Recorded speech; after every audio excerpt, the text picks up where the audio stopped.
ẹ kú dédé àkókò yìí o gbogbo ẹ̀yin olólùfẹ́ Jígí Alára ìkànnì kẹrìnlélógún tó fìdí pagbá sílùú Ìbàdàn nípínlẹ̀ Ọ̀yọ́ níbi táwa ti máa ka ìròyìn gẹ́gẹ́ bí àkọlé ìtàn níbi tí àwọn òkè ti sọ irọ́ di ọ̀rọ̀ ká tó rọ̀rọ̀ sọ torí pẹ̀lú mi sí Odùduwà ó ní gbogbo ìròyìn tó ń jáde lẹ́nu wa orúkọ ọmọ báyìí nìjánu ọmọ okùn tẹ́rí yẹn nìjánu ẹ̀sìn Imam Abdulwaheed òun náà lórúkọ tẹ́mi jẹ́ o akìyìn gbogbo ẹ̀yin olólùfẹ́ wa tẹ́ẹ̀lé mọ́ tẹ́tí gbọ́ ìkànnì Jígí Alára tẹ́ẹ̀lé mọ́ wò wá ojú tẹ́ fi ń wò wá kò ní fọ́ o etí tẹ́ fi ń gbọ́ wá kò ní di èwo la tó mú wá fún tòní ẹ̀tọ́ máa bá wa ká lọ.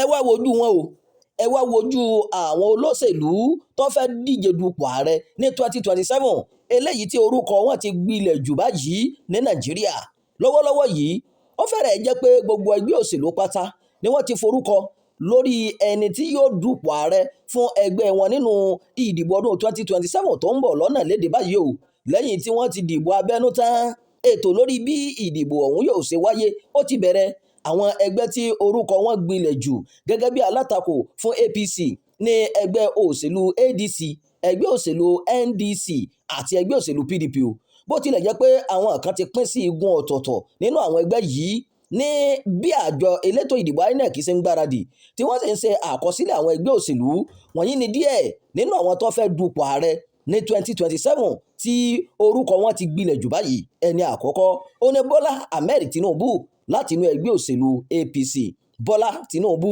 ní ààrẹ Nàìjíríà lọ́wọ́lọ́wọ́ ó sì jẹ́ olórí nínú ẹgbẹ́ òṣèlú All Progressives Congress APC o ààrẹ Tinubu ti ṣe gómìnà ìpínlẹ̀ Èkó fún ọdún mẹ́jọ rí nígbà tí wọ́n sì di ìbò abẹ́nú APC fún gẹ́gẹ́ bí ẹni tí yóò díje dupò ààrẹ ọdún 2027 báyìí òun ló borí bí olùdíje ipò ààrẹ ní 2027 gẹ́gẹ́ bí ètò ìdìbò abẹ́nú APC ṣe lọ ó fẹ́rẹ̀ tó ìbò mílíọ̀nù 10 tí ìròyìn sọ pé ààrẹ Bọ́lá Tinubu ní nínú ìdìbò abẹ́nú náà láti fi ẹ̀yìn Stanley Osifo tí wọ́n jọ kópa janlẹ̀ gbà ìbò 16,504 ní ìròyìn sọ pé Osifo ní tirẹ̀ o nípa ẹni tí yóò ṣe igbákejì rẹ̀ APC àti Tinubu fúnra rẹ̀ kò tí ì kéde o ṣùgbọ́n ìgbàgbọ́ wà pé sẹ́nẹ́tọ̀ Kasim Shettima náà ni yóò máa tẹ̀síwájú pẹ̀lú ipò igbákejì rẹ̀ ẹni ẹlẹ́ẹ̀kejì nínú ẹgbẹ́ òṣèlú mi òun ni Atiku Abubakar nínú ẹgbẹ́ òṣèlú ADC òun lòun ti wá o igbákejì ààrẹ orílẹ̀-èdè yìí tẹ́lẹ̀ ní Atiku Abubakar ní báyìí ó ní ẹgbẹ́ òṣèlú ADC fún ní tíkẹ́ẹ̀tì láti dupò ààrẹ nínú ẹgbẹ́ náà ní 2027 nínú ìdìbò abẹ́nú ADC Atiku ní ìbò 1,846,370 láti fi ẹ̀yìn Rotimi Amechi tó ní ìbò 504,117 janlẹ̀ pẹ̀lú Mohammed Ayatudeen tó ṣe ipò ẹlẹ́ẹ̀kẹta Àtíkù kò tí ì kéde ẹni tí yóò ṣe igbákejì rẹ̀ o ṣùgbọ́n àfojúsùn wa ni pé ó ṣeé ṣe kọyàn Rotimi Amechi. ẹ ṣeun gbogbo ẹ̀yin olólùfẹ́ wa pẹ̀lú bẹ́ẹ̀ ṣe ń tẹ̀lé wa ní gbogbo ìgbà ẹ já sáré lójú ọjà kádé tá a bá ti lọ tá a bá dé ìròyìn ó ń tẹ̀ síwájú o. Jígí Alára. bàbá ló gudu èmi ní kí n wá ṣàlàyé fún yín pé àwa ti ń lọ ni èmi àti ìyàwó mi a ti ń lọ òun ni wá ṣàlàyé fún yín. ó ti jáde bàtà bàbá mi ni bàtà bàbá a retí láti ìjọ ẹ̀. ṣé ti pín ogún bàbá yín. ọ̀rọ̀ pé wọ́n pín ogún bàbá mi kọ́ àní bàtà bàbá mi tó fẹ́ ṣò ní Jígí Alára TV ó ti jáde sórí YouTube Ó ní lọ sọ. ṣé ní pọ́ńṣẹ́ ní gbogbo ẹ̀ gbogbo aláyé.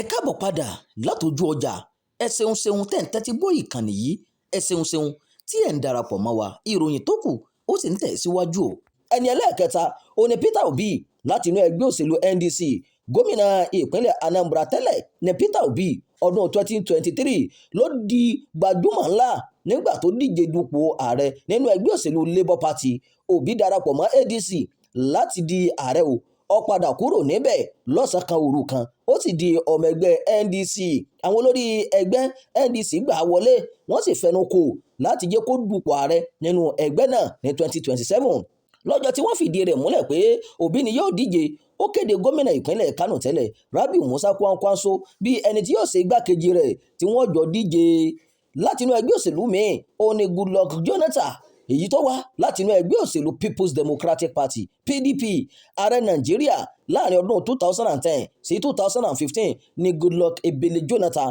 lẹ́yìn tó fi àwọn àsìkò kan sinmi nínú òṣèlú. Jonathan fi èròǹgbà rẹ̀ láti dupò ààrẹ Nàìjíríà hàn lẹ́ẹ̀kan sí nínú ẹgbẹ́ òṣèlú PDP. Àwíjàre rẹ̀ ni pé àwọn èèyàn tó gbàgbọ́ nínú òun ló ní kóun ó gbé ìgbésẹ̀ náà. Ó wọ igun Kàbírù Tùràkì nínú PDP bó tilẹ̀ jẹ́ pé ìjà àgbà ń fa rògbòdìyàn nínú ẹgbẹ́ òṣèlú PDP ọ̀hún lọ́wọ́. Ta ló wá ṣẹ̀ṣẹ̀ báyìí kó gba ipò lọ́wọ́ APC ní 2027? Onímọ̀ nípa ètò òṣèlú kan ọ̀mọ̀wé Kàbírù Sófì ó ṣàlàyé pé agbára ọ̀tọ̀ọ̀tọ̀ ni àwọn alátakò yìí ní láti gbéná wojú APC.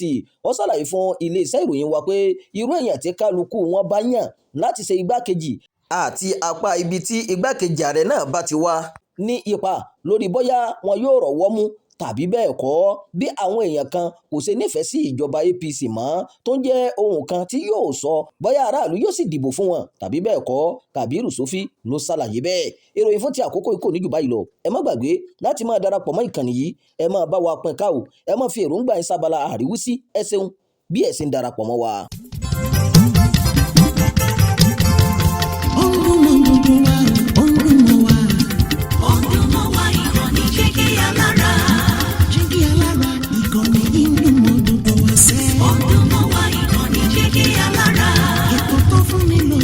Ètò tó wà ní lọ́yẹ̀ wà ń bẹ̀. Ọdún mọ́ wá ìkànnì Jígí Alára. Ìròyìn lóríṣiríṣi tàbí mọ́ bó ṣe ń lọ láwùjọ.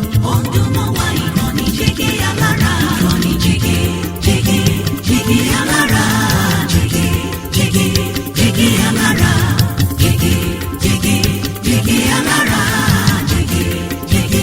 Jígí Alára. Ìkànnì Jígí Alára 24 bàbá gbogbo.